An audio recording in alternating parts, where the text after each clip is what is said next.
Assalamualaikum warahmatullahi wabarakatuh. Halo anak-anak, apa kabarnya? Semoga kalian dalam keadaan sehat walafiat ya. Baik, pada kesempatan ini Ibu akan menerangkan tentang teks prosedur. Nah, sebelum Ibu menerangkan, apakah kalian sudah siap dengan alat tulis kalian, buku tulis, dan pulpen atau pensil? Baik, silakan kalian siapkan alat tulisnya.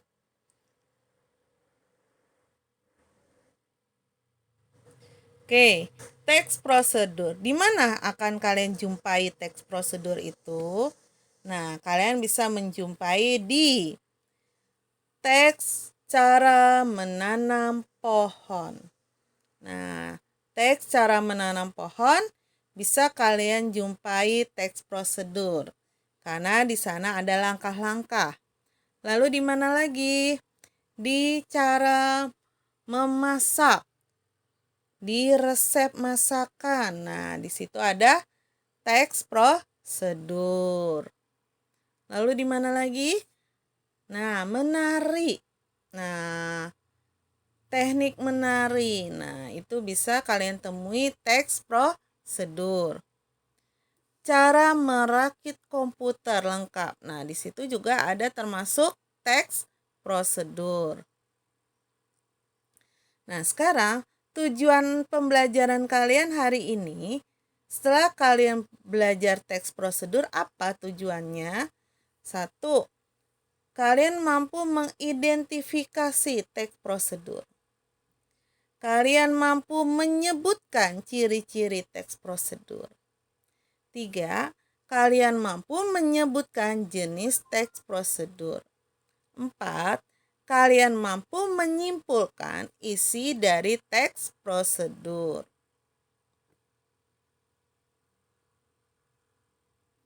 Nah, sekarang apa itu teks prosedur?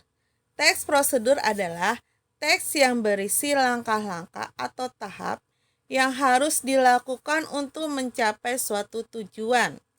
Nah, di sana ada langkah, ada tahap yang harus dilakukan untuk mencapai suatu tujuan. Jadi kalian membuat, misalnya tadi tanaman, kalian menanam pohon. Nah, di sana kalian membuat langkah-langkahnya menanam pohon. Lalu tujuan kalian menanam pohon itu untuk apa? Ya, agar rumah kalian jadi asri, indah. Nah, itu yang dinamakan tujuan kalian menanam pohon. Lalu di sini ada ciri-ciri. Oh, tujuan dulu. Iya. Tujuan dari teks prosedur adalah menjelaskan atau menerangkan cara untuk membuat atau melakukan sesuatu. Nah, tujuannya apa? Nah, tujuannya dari teks prosedur itu adalah apa? Nah, kalian tadi tujuan dari kalian menanam pohon apa? Agar tumbuhan kalian menjadi asri, indah. Rumah kalian menjadi indah. Nah, itu adalah tujuan. Selanjutnya,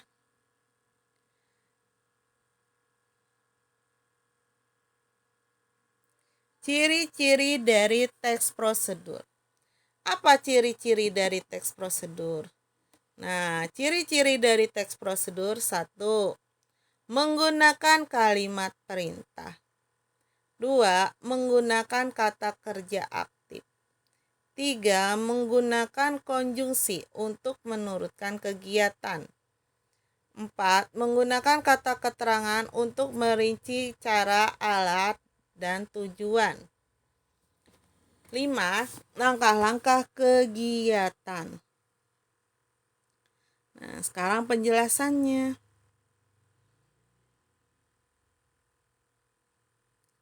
Langkah-langkah kegiatan itu apa? Teks prosedur umumnya berbentuk poin-poin yang berisikan langkah-langkah kegiatan. Nah, jadi setiap poin berkaitan Poin 1, 2, 3 itu berkaitan dan menunjukkan urutan langkah yang harus dilakukan. Namun ada pula teks prosedur yang berbentuk paragraf dan tidak menggunakan angka sebagai urutan. Kalimat perintah. Nah, kalimat perintah adalah kalimat yang mengandung makna memerintah atau meminta pembaca untuk melakukan sesuatu sesuai dengan apa yang diinginkan oleh penulis. Nah, perintah contohnya apa? Misalnya, masukkan tanah ke dalam pot bunga. Nah, itu adalah kalimat perintah.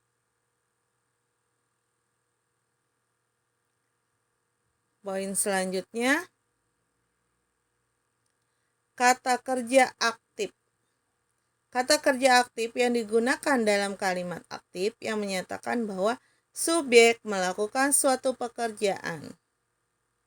Nah, sekarang konjungsi adalah pada teks prosedur akan banyak sekali dijumpai kata konjungsi temporal atau kata yang penghubung yang menyatakan bahwa waktu kegiatan yang hadir dan bersifat kronologis.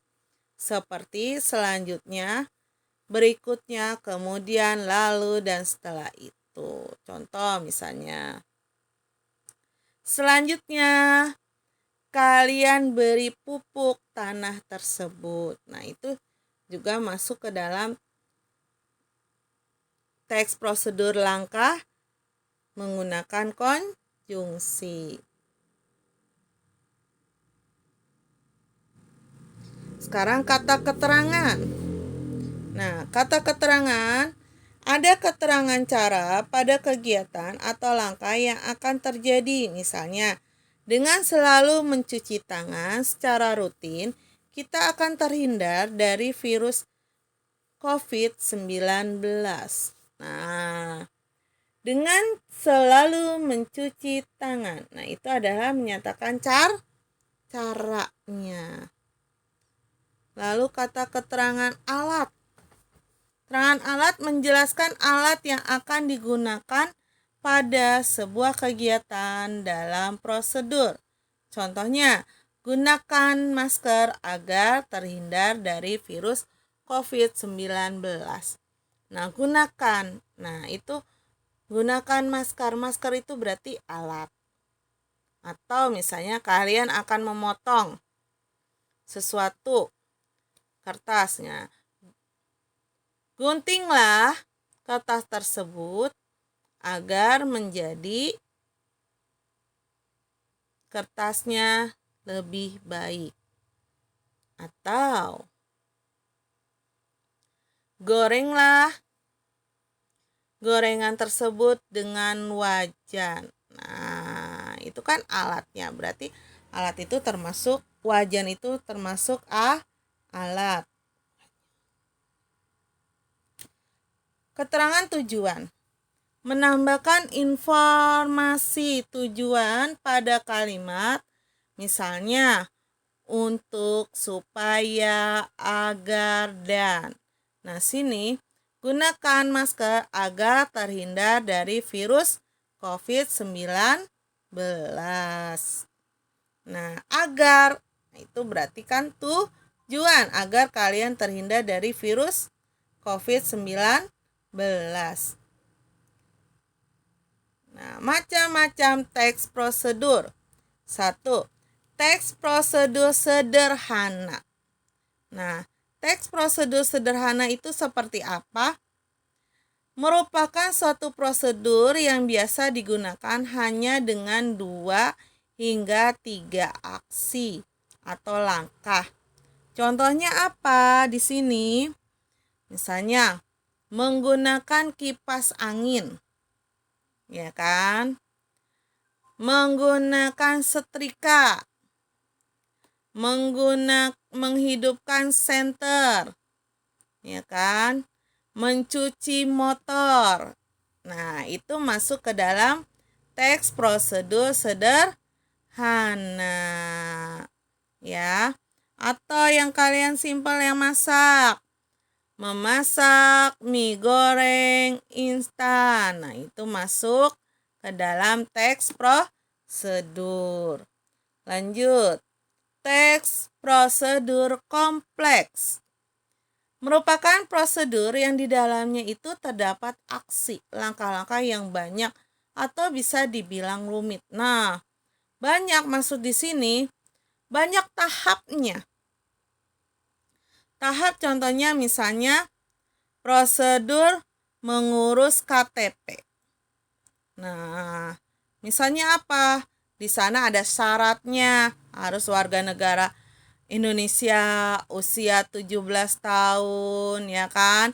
Meminta surat pernyataan dari RT RW menyatakan kalian sudah 17 tahun, fotokopi kakak, fotokopi akte kelahiran, pas foto.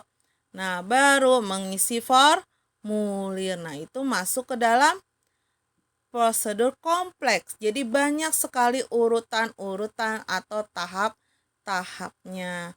Selain mengurus KTP apalagi? Membuat SIM. Bisa. Ya kan? Kemudian apalagi? Membuka rekening bank. Itu bisa, itu masuk ke kompleks. Lalu apalagi? Cara mengirim paket keluar kota. Nah, menggunakan apa? Bisa JNE, Dakota, ya kan? Atau pos dan sebagainya. Nah, itu masuk ke dalam teks prosedur kompleks. Nah, sekarang selanjutnya teks apa lagi yang ketiga? Protokol. Teks protokol yaitu merupakan prosedur yang aksi atau tata cara juga langkah-langkahnya tidak terlalu rumit sehingga mudah untuk dipahami. Contohnya apa? Misalnya membuat akun Gmail. Nah, itu kan tidak perlu rumit. Tinggal langkah pertama adalah ketik Gmail kalian pada address, ya kan, di browser masing-masing. Setelah itu masuk ke halaman Gmail, kemudian klik akun dan sebagainya. Nah, itu yang dimasukkan protokol. Memasang tenda. Nah, itu bisa masuk ke protokol. Tenda apa? Sebelum memasang tenda, siapkan terlebih dahulu tenda, tiang, dan perlengkapan lainnya. Kemudian sudah disiapkan, letakkan tenda dengan bagian punggung di atas. Lalu tancapkan tiang tenda, pasang dan sebagainya. Nah, itu masuk protokol. Jelas? Jadi macam-macam teks prosedur ada berapa? 3. Teks prosedur sederhana, kompleks, dan protokol. Kalau yang sederhana, contohnya bisa menyalakan kipas angin, menyalakan televisi, menyalakan HP, memasak, itu masuk sederhana. Kalau kompleks itu adalah teks yang banyak, yang cukup rumit langkah-langkahnya. Contohnya apa? Mengurus KTP, membuat akte kelahiran, bisa membuat SIM, ya kan, membuat rekening bank. Nah, itu masuk ke kompleks. Protokol itu tidak rumit, tetapi lumayan banyak, ya kan, tapi mudah dipahami. Contohnya tadi membuat Gmail, membuat YouTube, misalnya membuat video YouTube. Kemudian cara mengirim WA, memasang tenda. Nah, itu masuk ke protokol. Ya kan? Oke.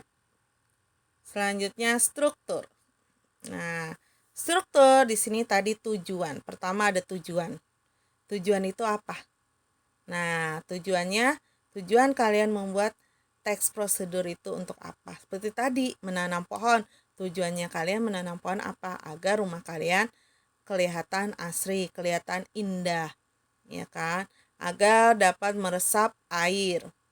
Nah, itu tujuannya. Kemudian bahan menanam pohon apa saja? Pohon, bibitnya, tanah, pupuk, ya kan? Tuh bahannya. Lalu alat. Apa saja menanam pohon alatnya? Ember, skop, ya kan? Itu alatnya. Lalu langkahnya apa terlebih dahulu? Ya kan? Ember atau pot bunganya disiapkan, diperiksa apakah lingkarannya, bolongannya untuk mengeluarkan air cukup. Kemudian masukkan tanah setengahnya. Nah, itu adalah langkahnya. Baik, anak-anak, sudah paham kan penjelasan dari Ibu? Baik, sekarang di sini ada soal. Nah, tugas. Kalian lihat, kerjakan LKS. Halaman 34 dan 35. Bagian tugas mandiri. Bagian A-nya saja. Lalu jawabannya nanti kalian salin di link yang Ibu kirimkan kepada kalian. Ya, ingat halaman 35 dan 34, tugas mandiri bagian A-nya saja. Jadi hanya bagian A, bagian B-nya tidak usah. Jelas? Paham? Oke. Baik, cukup sekian pembelajaran dari Ibu. Terima kasih kalian sudah menyaksikan. Wassalamualaikum warahmatullahi wabarakatuh. Jangan lupa tokennya untuk mengisi link. Sampai jumpa besok anak-anak.